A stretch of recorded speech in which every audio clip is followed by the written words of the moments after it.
የገነት ጎረቤት ነኝ። አውቄሻለሁ። ምን ፈለግሽ? አንድ ጮማ መረጃ አለኝ። ስለምን? የድሮ የሥራ አጋር አወቀው አቶ ሰለሞን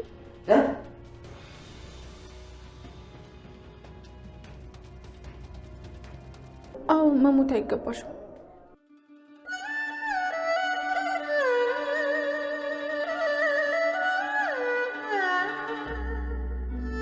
አንቺ እኔን ለማዳን ስትሪ፣ እኔ ግን የነጥፋትሽ ወቀስኩሽ። ችግር የለውም፣ ባንቺ አልፈርድም። ያው ስለተጠራጠርሽኝ ነው። ለምን ቀድመሽ አልነገርሽኝም? ቃል እኮ ከምታስቢያት በላይ መጥፎ ሰው ናት። በዛ ላይ ደግሞ ትዬ ከሰማች ትጎዳለች። አንቺ ህይወቴን ታድገሽዋል። እኔ ግን የማይገባሽን ነገር አደረኩ። ብሌን ይቅርታ።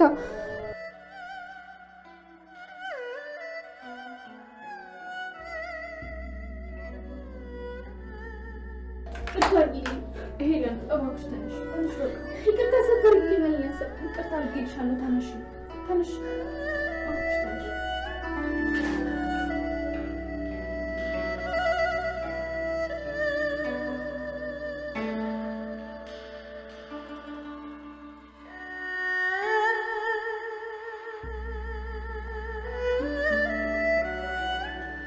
ከልብሽ ነው ዳጊሙት? ማለት የእውነቴን ነው፣ ከልቤ ነው። የምር አልተቀየምኩሽ። አይንሽን ለማየት ራሱ ምንም ድፍረት የለኝም። በህይወቴ እንዳንቺ አይነት መልካም ሰው አይቼ ራሱ አላውቅም።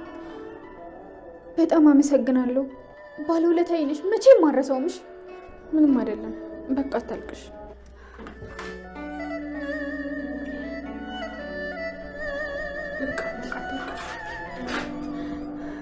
ብሌን ባለውለታዬ ነሽ።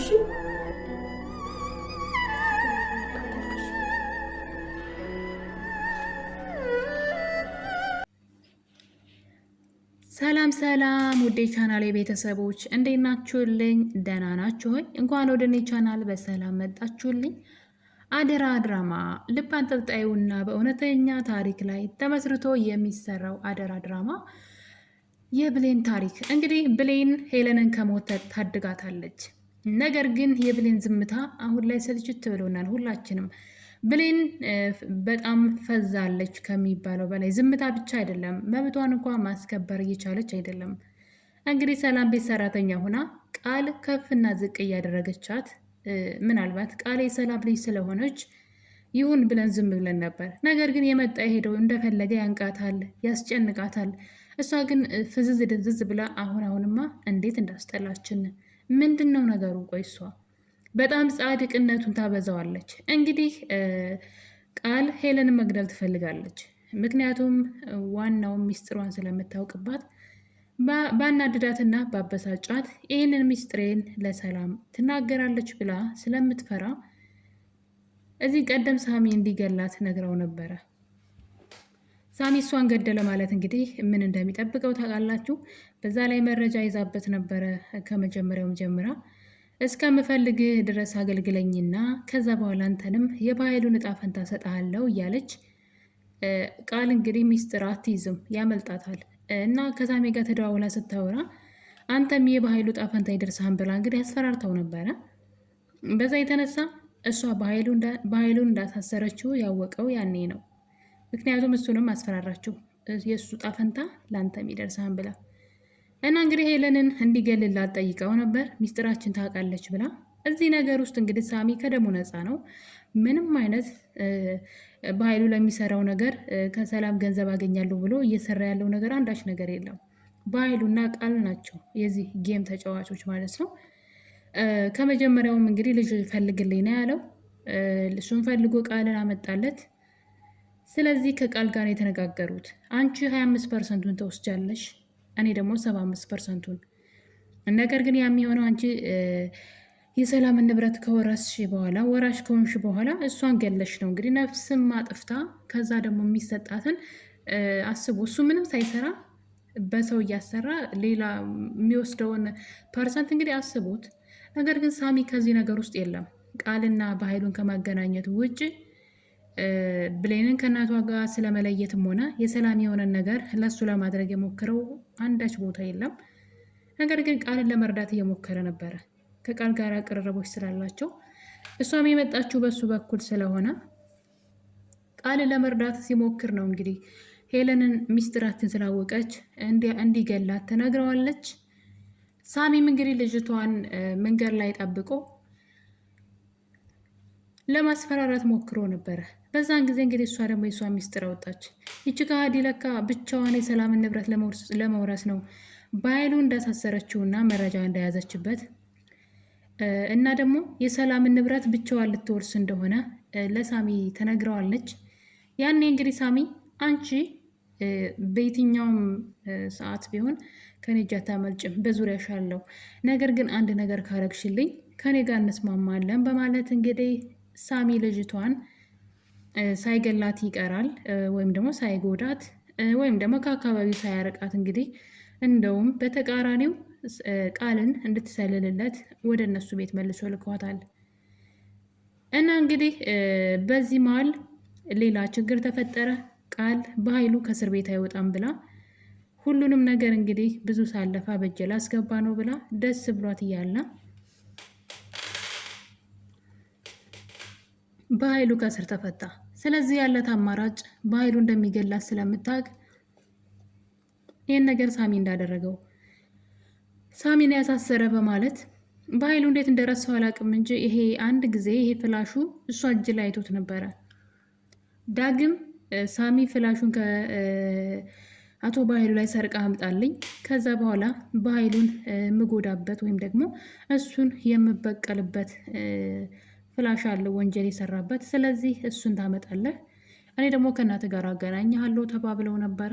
በዛን ሰዓት ሳሚ እንግዲህ በኃይሉን መበቀል ይፈልግ ነበር። በዛ ላይ ደግሞ የዳግምን እናት ደግሞ አግኝቷት ነበረ እና ያ ፍላሽ ጉዳ መጣ። ፍላሹን ሰርቆ ሲወጣ ዳግም ብሌን እጅ ከፍንጅ ትይዘዋለች። ካገኘበት ቦታ መልሶ እንዲያስቀምጠው ብጠይቀውም እሱ ግን ይሄ ፍላሽ የእናቴን ሕይወት ይታደጋል፣ እናቴን ለማግኘት ይሄ ፍላሽ በጣም አስፈላጊ ነው፣ ወሳኝ ነው፣ ስለዚህ ይህን ማድረግ አልችልም ብሎ ፍላሹን ከአቶ በኃይሉ ኪስ አውጥቶ ይወስዳል። አቶ በኃይሉ ወዲያው ነበር እንግዲህ ይህን ፍላሽ ውስጥ ያለውን መረጃ ሰዎች ለማስፈራሪያነት የላኩለት፣ ሳሚን የላከለት። በነገራችን ላይ ሳሚ ጋር ስላለ አንድ ነገር አደርጋለሁ ብትል ብሎ እንግዲህ መረጃ እጁ ላይ እንዳለ በሌላ ሰው አስመስሎ ልኮለት ነበር። ይህ መረጃ የት እንዳለ በኃይሉ ያውቃል። ኪስ ውስጥ የነበረው ፍላሽ ነበር እና እንግዲህ ወደ ቤት እየሮጠ ሄዶ ኪስ ውስጥ ፍላሹን ቢፈልገው ሊያገኘው አልቻለም እና ብሌንን አንቆ እንግዲህ ሊገላት ነበረ። ማን የወሰደው የት ነው ቢላትም አላውቅም ብላ ትክዳለች። በዚህ መሀል ደግሞ ዳግም ያላት ነገር አለ። ዳግም ወስዶታን ብላ ብትል ለዳግም ምን ያክል አስፈላጊ እንደሆነ ፍላሹ ነግሯታል። ስለዚህ የበኃይሉን ቁጣና ማስፈራሪያ ችላ ነገሩን አላውቅም ብላ ነበር። በመጨረሻ ግን ፍላሹን እሷ እንደወሰደችው እና ደግሞ ሰዎች አስፈራርተው እንድሰጣቸው አድርገውኛል አላውቃቸውም በማለት ለበኃይሉ ስትመልስለት አይተን ነበረ። በመጨረሻም እንግዲህ ሰላም ከቤት ታባረራታለች። በዚህ የተነሳ ከቤት እየወጣች እያለ ዳግም ፍላሹን መልሶ ሰጣት።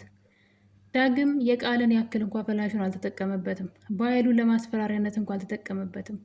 የአባቱ ገዳይ ነው፣ እናቱን ከሱ ነጥሏል። ይህ ሁሉ በድሎት በኃይሉ እንደሆነ ከእናቱ የነጠለው ሰው እሱ እንደሆነ እያወቀ በዛ ላይ ደግሞ በኃይሉ ቤት ተከራይቶ የሚኖረው በኃይሉ ለመሰለልም ነው።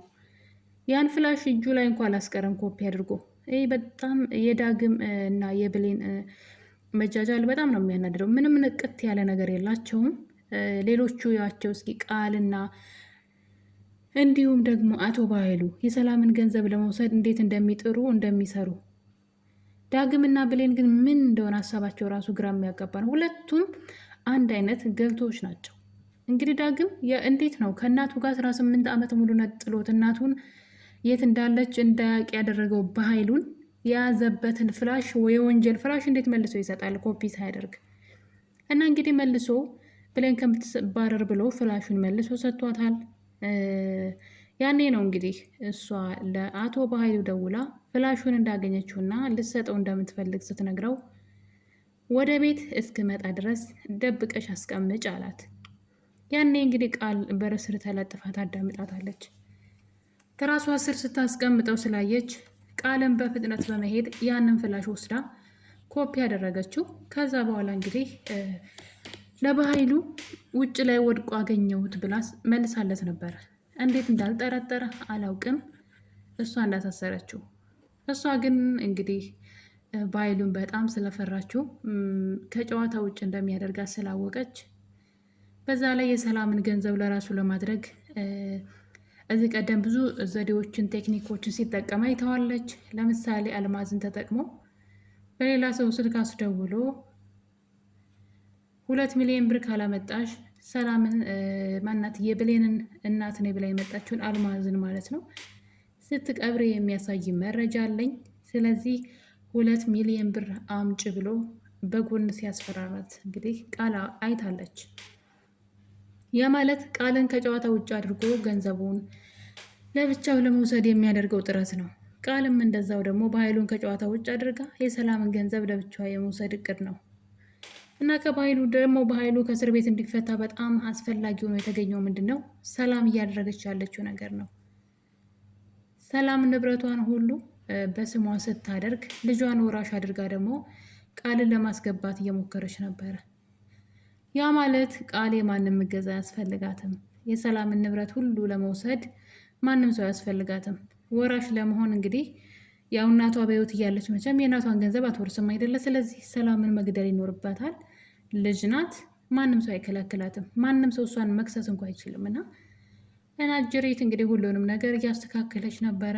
በጣም ደስተኛ ነበረች። በዚህ መሀል ግን ሰላም ይሄንን ነገር ለበኃይሉ ስለነገረችው ሳይውል ሳያድር በኃይሉ ከእስር ቤት ተፈቷል። በዛ የተነሳ እንግዲህ ቃል በኃይሉን በጣም ስለፈራችውና እንደሚገላት ስላወቀች ሳሚ ነው ያሳሰረ ብላ ሁለቱን እርስ በርስ አጣልታለች። በኃይሉም ደግሞ በሌላ ሰው በመቅጠር እንግዲህ የእሱ አገልጋዩ የነበረን ሰው ማለት ነው ያው የሚታዘዘው ወንጀሎችን ምንም ስራ እያለ እንዲሰራ የሚያደርገው ሳሚን ነበረ። ነገር ግን ለሳሚ ሌላ ሰው በመቅጠር ሳሚን ሲያስደበድበው አይተናል። እንግዲህ ሲያሰቃየውም አይተናል። አስሮ በራብና በጥም እንዲሞትም ቤት ውስጥ ሲዘግቶበት ሲሄድም አይተናል። ልጁ ጎበዝ ስለሆነ ያን ነገር ሰባብሮ እንግዲህ አምልጦ ወጥቷል እና እንደወጣ እንግዲህ ቀጥታ ሄደው ሰላም ቤት ነበረ። በሩን አንኳኳ በድፍረት። እናም ቃልን አንገቷን አንቆ ሊገላት ሲል እንግዲህ ሰላምና በኃይሉ ይደርሳሉ። ሰላም እንዴት ልጄ እንዴት አደርጋለህ ብላ ሳሚን በጥፊ ልትመታው ስትል እጇን እንቅ አድርጎ ይዞ ማን እንደሆነች ብታቂ ኑሮ እንደዚህ አትሆኝላትም ነበረ በማለት እንግዲህ በኃይሉንም ቀንህን ጠብቅ በሚመስል ሁኔታ እንደምታዩት በሚያስፈራ አስተያየት አይቶት ትቷቸው ሂዷል። እንግዲህ ሳሚ ከዚህ በኋላ የበቀልን መንገድ የሚይዝ ይመስለኛል። በኃይሉን በቀላሉ የሚፋተው አይመስለኝም። በኃይሉ የሰራውን ስራ እጥፍ የሚያስከፍለው ይመስለኛል። ከዚህ በኋላ በኃይሉ አይሳካለትም። እሱም ደግሞ በኃይሉ እንደሚጎዳው ስለሚያውቅ ከዚህ በኋላ ይጠነቀቃል። ያ ማለት ከዚህ በኋላ በኃይሉም ሆነ ቃል በፍርሃት ነው የሚኖሩት። ጥላቸውንም አያምኑትም ማለት ነው። ሳሚ ደግሞ በቀላሉ አይለቃቸውም። በዛ ላይ ብሌንን በጣም ስለሚወዳትና ከእውነት ጎን መቆም ስለሚፈልግ የብሌንን እውነት ይናገራን ብዬ ተስፋ አደርጋለሁ። ብሌን ደግሞ በጣም ሞኝነቱን አብዝተዋለች። በዛ ላይ ደግሞ መልካም ሰው መሳይነቷንም ጨጓራችን ላጥ አድርጎታል። እንግዲህ ብሌን ቃል የሰጠቻት አንድ ጁስ ነበረ ለጓደኛዋ ለሄለን ስጭ ብላ እና ጁስ ውስጥ እንግዲህ እንደምታውቁት ቃል መድኃኒት ከእጇ አይጠፋም። ልትመርዛት ነበር ልጅቷን። ያው እኔ ከሰጠዋት እንዴት ጠረጠራለሁ ብላ ብሌን እንድትጠረጠር ጁሱን ብሌን እንድትሰጣት ስታደርግ አይተናል።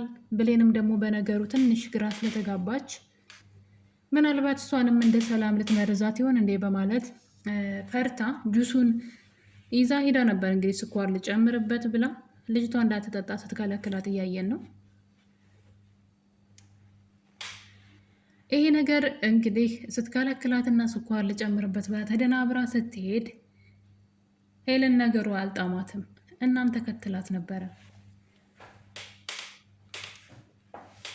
በመጨረሻም እንግዲህ ሄለን በሩ ስር ተለጥፋ ብሌንን መመልከት ትጀምራለች። ብሌንም ያኛውን ጁስ በመደበቅ ሌላ ብርጭቆ አውጥታ ሌላ ጁስ ስትቀዳ ታያታለች።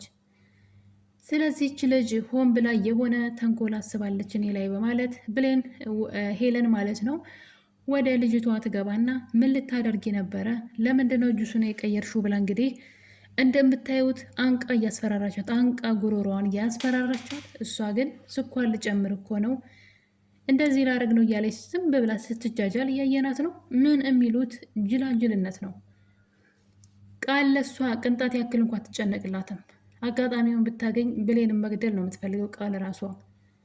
የብሌን ጅልነት ግን በጣም ነው ቅጥ ያጣውና እንግዲህ በመጨረሻም እንደምታዩት አንቃ ጉሮሯን እውነቱን ተናገሪ ብላ ጁሱንም ብታስጠጣት አንዱን ከጠጣችሁ በኋላ ግን ቃል የሰጠቻትን ግን መጠጣት አልፈለገችም። ያኔ ሄለን ነገሩን ጠረጠረች። እናም እንደምታየው ስታሰቃያት እያየን ነው። በመጨረሻም እንግዲህ ነገሩን ቃል ስጫት እንዳለቻት እና ምናልባት ጥሩ ካልሆነ ብዬ ነው የቀየርኩት ብላ ሄለን እግሯ ስር ተደፍታ ብሌንን ይቅርታ ስጠይቃት በጣም ነው ደስ የሚለው። በእርግጥ ግን የእሷ የዋህነትና መጃጃል በዛ እንጂ ሄለን ጋር ያላቸው ቀረቤታ አሁን ላይ በጣም አሪፍ ሆኗል ማለት ነው። ስለዚህ ሄለን ብሌንን ልታግዛት ትችላለች። ብሌን የሄለን ህይወት ስለታደገችላት ሄለን በጣም ውስጧ ተነክቷል። ማለት እንደዚህም ጥሩ ሰው መሆን ይቻላል ወይ? እኔ ላንቺ ጥሩ ሳልሆንልሽ አንቺ እንዴ ለእኔ ጥሩ ልትሆን ቻልሽ? ብላ ሄለን በጣም ነው ልቧ የተነካው። እግሯ ስር ነበር የተደፋችው። እና እንግዲህ እዚህ ጋር ሄለን ቃልን ስለምትጠላትና ቃል እሷ ላይ አጋጣሚውን ብታገኝ እሷንም ልትገላት እንደምትፈልግ ስላወቀች ከዚህ በኋላ ከብሌን ጎን ትሆናለች ብዬ አስባለሁ። ከእውነት ጎን ማለት ነው። በዛ ላይ ከሳሚ ጋር ስለምትሰራ የብሌን እውነት ከዚህ በላይ አይዘገይም ብዬ አስባለሁኝ። በቅርቡ እውነቱን ታውቃለች፣ ከእናቷ ጋር ትተዋወቃለች ብዬ ተስፋ አደርጋለሁ። አቶ ባይሉም እንግዲህ በባለፈው ክፍል ላይ ዳግም በጩቤ ጫር አድርጎት ነበረ። በዛ የተነሳ እንግዲህ ይህን አጋጣሚ ተጠቅማ ቃል በኃይሉን አንተ እንደወጋኸው አውቃለሁ፣ ብሌንም ይሄን ነገር ታውቃለች። ስለዚህ ለሰላም ብነግራት ምንም የሚፈጠር ይመስላል። ስለዚህ ከኔ ጋር በፍቅር እንቀጥላለን ብላ ዳግምን በደካማ ጎኑ ገብታለች። ዳግምን በሀሳቧ ተስማምቶ አብሯ ከስር ከስሯ እያለ ነው። ምን አይነት መጃጃል እንደው አላውቅም። ውድ ቤተሰቦቼ እንግዲህ ሄለን አሁን ላይ ብሌንን መርዳት ጀምራለች። ያ ማለት ደግሞ የብሌን እውነት ይወጣል፣ እናቷ ሰላም መሆኗንም ታውቃለች የሚል ተስፋ አለን። ከዚህ በላይ እናትና ልጅ ተለያይተው መኖር የለባቸውም። አደራ ድራማ ክፍል 37 ይህን ይመስል ነበረ። በሌላ በክፍል 38 እስከምንገናኝ ድረስ የዛሬው ቪዲዮአችን ይመስል ነበር። ባይ ባይ።